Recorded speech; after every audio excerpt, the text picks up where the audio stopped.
Warahmatullahi wabarakatuh. Selamat sore, salam sejahtera bagi kita sekalian. Salam Pancasila. Saya Inmayanti SSMM selaku Sekretaris Daerah Kota Palu. Pada hari ini didampingi oleh PLT Asisten Administrasi Perekonomian, kemudian Kadis Dinas Lingkungan Hidup dan juga Sekretaris dari BPBD dan Kadis Kominfo.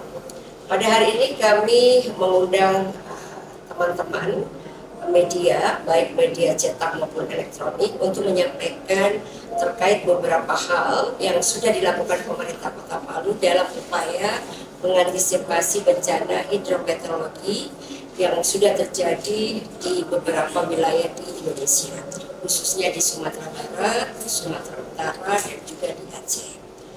Pemerintah Kota Palu telah mengambil langkah-langkah dan upaya mitigasi bencana hidrometeorologi, pertama dengan melakukan pertemuan dengan beberapa stakeholder terkait. Pada tanggal 1 Desember dilakukan pertemuan koordinasi dampak hidrometeorologi dengan menghadirkan dari meteorologi, kemudian Basarnas dan inspektur tambang dan juga OPD terkait. Hal ini dilakukan dalam upaya untuk memastikan kesiapsiagaan seluruh elemen-elemen ataupun pihak-pihak terkait dalam upaya mengantisipasi bencana. Kemudian pada tanggal 2 Desember tahun 2025, pemerintah Kota Palu juga melakukan apel siaga mitigasi bencana dengan menghadirkan TNI dan Polri, kemudian juga Tagana, PMI, OPD terkait yaitu Satpol PP, kemudian Dinas Sosial, dan juga kami menghadirkan beberapa OPD yang terkait untuk upaya mitigasi bencana ini. Kemudian pada tanggal 12 Desember 2025, hari Jumat tadi, kami juga melakukan pertemuan bersama dengan pelaku-pelaku tambang. Kemudian juga baik pelaku tambang Kalian C maupun pelaku tambang emas perwakilan dari PT CPR. Hal ini kami lakukan dalam upaya memastikan pertama kesepakatan yang telah dilakukan oleh pihak pemerintah Kota Palu dan pihak pelaku tambang Kalian C. Nanti kesepakatan tersebut akan disampaikan oleh Kadis Dinas Lingkungan Hidup. Memastikan bahwa kesepakatan terkait dengan pelestarian lingkungan dan dampak-dampak dan upaya-upaya dalam pencegahan dampak kegiatan tambang itu dilakukan oleh pelaku-pelaku tambang. Kemudian juga pada pertemuan tadi kami menyampaikan terkait dengan kewajiban pelaku tambang ya dalam upaya memastikan keselamatan masyarakat khususnya yang berada di wilayah sekitar tambang. Pemerintah Kota Palu ini, di wilayah pemerintah Kota Palu ada beberapa kelurahan yang memang punya kegiatan ataupun aktivitas tambang Kalian C dan tambang emas, khususnya di wilayah Kecamatan Ujadi, yaitu Kelurahan Batu Sapu dan Kelurahan Pururi. Kemudian juga di wilayah Kecamatan Matikolore, khususnya di wilayah Kecamatan Poboya. Jadi tentunya kita harus memastikan bahwa masyarakat di lingkar kegiatan tambang ini itu terlindungi ya dari bencana-bencana yang tidak pernah kita inginkan terjadi. Mengingat bahwa bencana hidrometeorologi ini sudah dialami oleh beberapa daerah dan kami wilayah Kota Palu juga merupakan wilayah yang rentan dan rawan sehingga upaya-upaya itu harus kita lakukan. Hal ini juga menindaklanjuti radiogram dari Direktur Jenderal Bina Administrasi Kewilayahan Mendagri, Kementerian Dalam Negeri terkait kesiapsiagaan menghadapi potensi bencana hidrometeorologi. Dan hal ini sudah kami lakukan sehingga kami sampaikan pada pertemuan pertemuan hari ini untuk disosialisasikan kepada masyarakat agar partisipasi masyarakat juga kami harapkan dalam upaya-upaya mencegah terjadinya bencana hidrometeorologi dengan memperhatikan kebersihan drainase, kemudian juga titik-titik banjir. Ini menjadi perhatian kita semua. Untuk itu terkait dengan kesepakatan yang sudah dilakukan oleh pemerintah Kota Palu dan pelaku tambang pada tahun 2024, ini kami akan sampaikan dan kami akan melakukan kami akan melakukan turun lapangan bersama-sama dengan pihak Dinas Lingkungan Hidup Provinsi Sulawesi Tengah, pihak Dinas ESDM Sulawesi Tengah dan juga pelaku tambang serta pemerintah Kota Palu untuk memastikan kondisi yang ada di wilayah seputar tambang. Pada hasil kunjungan lapangan nanti pada tanggal 19, tentunya kami berharap pelaku tambang segera menindaklanjuti hal-hal yang belum ditindaklanjuti sesuai dengan kesepakatan. Hal ini menjadi kewajiban sehingga kita akan memastikan hal itu terlaksana dengan baik. Kemudian pada kesempatan ini juga kami menyampaikan terkait dengan dana pemberdayaan masyarakat dan dana CSR yang merupakan kewajiban dari pelaku usaha tambang.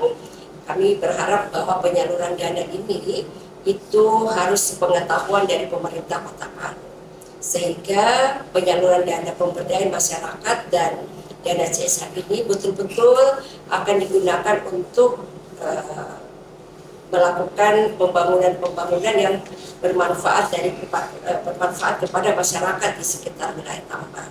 Jadi selama ini penyaluran dana pemberdayaan masyarakat itu tidak dikomunikasikan, tidak dikoordinasikan dan tidak diketahui oleh pemerintah daerah. Untuk itu pada kesempatan ini juga kami menyampaikan dan kami menghimbau agar seluruh dana pemberdayaan masyarakat dan dana CSR itu dilakukan ataupun dilaksanakan atas pengetahuan pemerintah daerah, sehingga betul-betul akan dimanfaatkan sesuai dengan kebutuhan masyarakat dan dirasakan pemanfaatannya oleh seluruh masyarakat yang ada di wilayah, khususnya di sekitar tambang. Untuk itu kami silakan Pak Kadis DLH akan menyampaikan komitmen kesepakatan yang sudah disepakati pada tahun 2024 dan ini menjadi kewajiban untuk ditindaklanjuti pada pelaku tambang. Silakan Pak Kadis. Bismillahirrahmanirrahim. Assalamualaikum warahmatullahi wabarakatuh. Selamat sore, sahabat kita sekalian. Selamat Muhammad Basis TPMSI, selamat kepada Dinas Lingkungan Hidup Kota Palu. Ini menyampaikan beberapa kesepakatan berkaitan dengan upaya pemerintah kota dalam rangka penanganan bencana yang salah satunya hari ini ada kita kenal dengan hidrometeorologi, yang kemudian sedianya pemerintah kota sudah mengantisipasi sejak tahun 2024. Bahkan sebelumnya pun juga telah dibuatkan pertemuan yang kemudian mendapatkan kesepakatan yang mungkin berita acaranya nanti akan kami sampaikan secara langsung kepada media, namun secara lisan akan saya bacakan bahwa berita acara hasil kesepakatan ini di tahun 2024 pada tanggal 4 Juli tahun 2024 pukul 9 bertempat di ruang Bantaya telah dilaksanakan rapat koordinasi bersama antara pemerintah Kota Palu, Balai Pelaksana Jalan Nasional Sulawesi Tengah dan pelaku usaha tambang GLNC terkait pemeliharaan jalan, pemeliharaan lingkungan dan tanggung jawab sosial pelaku usaha tambang galian di wilayah Kota Palu. Dengan ini menyatakan komitmen kesepakatan yang dituangkan sebagai berikut. Yang pertama, A. Setiap pelaku usaha wajib memiliki izin dispensasi pemakaian jalan yang memerlukan perlakuan khusus dari Balai Pelaksana Jalan Nasional Sulawesi Tengah, Dirjen Bina Marga, Kementerian Pekerjaan Umum dan Perumahan Rakyat dengan melengkapi persyaratan administrasi berupa jaminan pemeliharaan jalan. Kemudian yang kedua, setiap pelaku usaha tambang wajib melaksanakan peningkatan jalan nasional yang menjadi perlintasan, baik crossing maupun rolling, dengan konstruksi rigid beton, termasuk 100 meter dari area tambang ke badan jalan dan 100 meter dari badan jalan ke area dermaga atau jeti. C. Setiap pelaku usaha tambang harus menjaga kualitas udara di area tambang dan daerah sekitarnya dengan pemasangan sprinkle air pada mesin crusher untuk mengantisipasi penyebaran debu. Dan yang kedua, melakukan penyiraman pada area tambang dan area jeti minimal 2 kali sehari sesuai dengan arahan dokumen lingkungan. Dan ketiga, penanaman pohon penghijauan pada area tambang dan daerah aliran sungai sesuai dengan kriteria jenis pohon yang telah ditentukan bersama. Kemudian yang keempat, pelaku usaha tambang wajib melaksanakan penanganan material yang terbawa hingga keluar areal tambang yang diakibatkan air limpasan hujan, erosi, ataupun kejadian lainnya. Kelima, setiap pelaku usaha tambang wajib menyampaikan laporan, termasuk laporan pengendalian pencemaran udara dan limbah B3 dan laporan pengelolaan lingkungan hidup setiap bulan kepada Dinas Lingkungan Hidup Kota Palu. 6.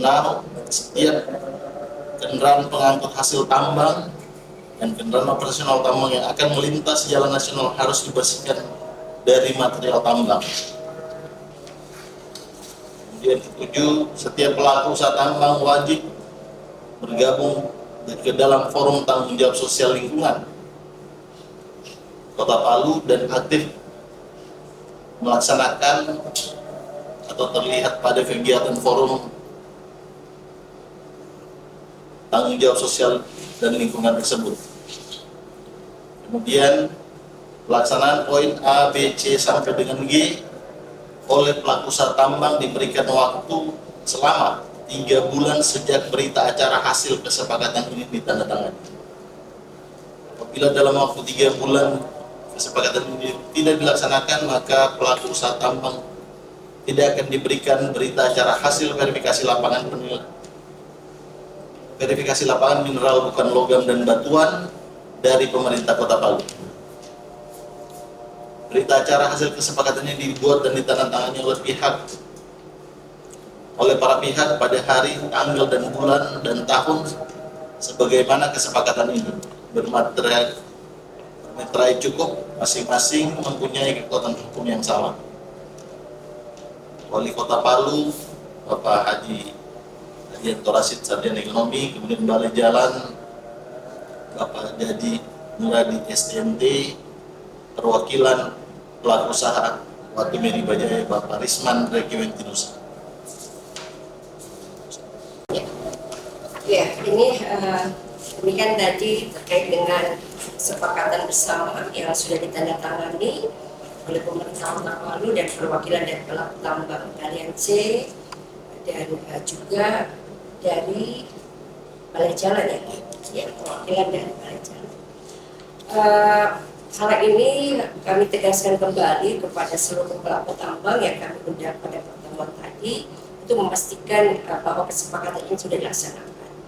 Dan pada tanggal 19 nanti akan dilakukan lagi kunjungan bersama atau turun lapangan bersama untuk memastikan kesepakatan ini telah dilakukan. Apabila kami dapatkan pelaku-pelaku tambang yang belum menindaklanjuti, tentunya ini akan menjadi catatan khusus bagi kami dan kami berharap ini segeranya ditindaklanjuti. Dan hari ini juga kami hadirkan Sekretaris BPPD untuk menyampaikan terkait kesiapan yang sudah dilakukan oleh BPPD selaku leading sektor dalam upaya mitigasi bencana hidrometeorologi. Silakan Pak. Assalamualaikum warahmatullahi wabarakatuh. Saya Muhammad Besar Sukusliste, Sekretaris Badan Penanggulangan Bencana Daerah Kota Palu. Kesiapan kami di dalam mitigasi dampak terhadap bencana hidrometeorologi dari sisi kesiapan pertama itu adalah tim pelaksana reaksi cepat itu sudah akan siap membantu warga di tengah bila terjadi bencana hidrometeorologinya. Kemudian kami sudah menyiapkan beberapa stakeholder bentukan kami di wilayah. Ada 6 RPRD yang akan siap melaksanakan juga panggilan terhadap apabila terjadi bencana hidrometeorologi. Kemudian kami dibantu juga nantinya beberapa agen yang kami bentuk di setiap wilayah kelurahan. Ini akan memberikan informasi kepada BPBD dan pemerintah Kota Palu apabila terjadi beberapa nantinya di wilayah yang terdampak dari bencana hidrometeorologi. Kemudian kami sudah juga punya hotline terhadap pelaksanaan itu. Ada namanya hotline kami, nomor yang cepat bisa dihubungi 117 langsung ke Badan Penanggulangan Bencana Daerah. Demikian Bu, mungkin dari kami. Terima kasih. Bapak Ibu hadirin dan seluruh masyarakat Kota Palu, ini beberapa hal yang kami sampaikan terkait upaya kesiapsiagaan yang sudah dilakukan pemerintah Kota Palu dalam mitigasi bencana hidrometeorologi, di mana kami sudah melakukan pertemuan-pertemuan dengan lintas sektor OPD terkait, dan juga kami sudah melakukan pertemuan dengan pelaku tambang karena memang di beberapa wilayah Kota Palu ini cukup rentan terkait dengan bencana banjir dan yang salah satunya diakibatkan oleh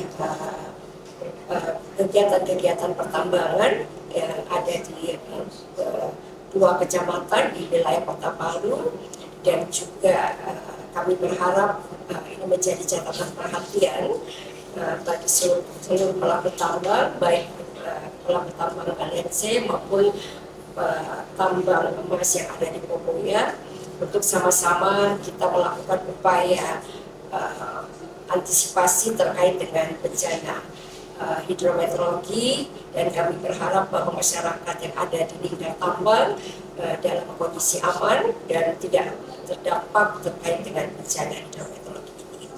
Kami juga menyampaikan pada pertemuan ini terkait dengan kesepakatan yang belum ditindaklanjuti untuk segera menindaklanjuti, karena kami pemerintah Kota Palu tentunya berkomitmen untuk melindungi masyarakat kami agar tidak terdampak terhadap bencana-bencana yang tidak kita inginkan. Sekali lagi kami juga mohon partisipasi seluruh masyarakat yang ada di Kota Palu. Mari kita jaga lingkungan di sekitar wilayah Kota Palu untuk tetap bersih, ya. Kemudian membuang sampah pada waktu-waktu yang sudah ditentukan, dan tidak membuang sampah pada saluran-saluran air ataupun tempat-tempat yang tidak diperbolehkan. Untuk itu, dengan partisipasi dan peran kita semua, kami berharap Kota Palu ini bebas dari segala bencana, baik bencana banjir, gempa bumi, tsunami, dan bencana yang tidak pernah kita inginkan. Dan pada kesempatan ini juga kami menyampaikan keprihatinan dan belasungkawa kami terkait dengan bencana yang dialami saudara-saudara kita di wilayah Sumatera Barat, Sumatera Utara, dan Aceh. Semoga masyarakat di sana, keluarga kita semua di sana dalam keadaan sehat dan tetap kuat menghadapi bencana yang dialami. Pada kesempatan ini juga kami menyampaikan bahwa pemerintah Kota Palu telah membentuk Satgas Pengelolaan dan Perlindungan Lingkungan Hidup Kota Palu pada tahun 2025 ini, di mana Satgas ini akan bekerja untuk pertama mencari fakta-fakta terkait dengan pengelolaan lingkungan hidup yang ada di wilayah-wilayah tambang maupun wilayah-wilayah yang rentan terkait dengan bencana. Kemudian juga pada kesempatan ini kami menghimbau bagi seluruh warga masyarakat Kota Palu yang akan melakukan liburan akhir tahun, ya, liburan akhir tahun maupun liburan Natal, kami menghimbau untuk menjauhi tempat-tempat wisata yang berada di pinggir pantai, ya, ataupun di air terjun, dan karena ini mengingat bahwa potensi bencana hidrometeorologi bisa saja suatu waktu terjadi banjir. Untuk itu kami menyarankan untuk memilih tempat-tempat berlibur atau lokasi wisata yang jauh dari pantai ataupun tempat-tempat yang berpotensi banjir. Terima kasih, ini beberapa hal yang kami sampaikan dan kepada seluruh masyarakat Kota Palu. Kami akhiri pertemuan kita hari ini. Wassalamualaikum warahmatullahi wabarakatuh. Waalaikumsalam.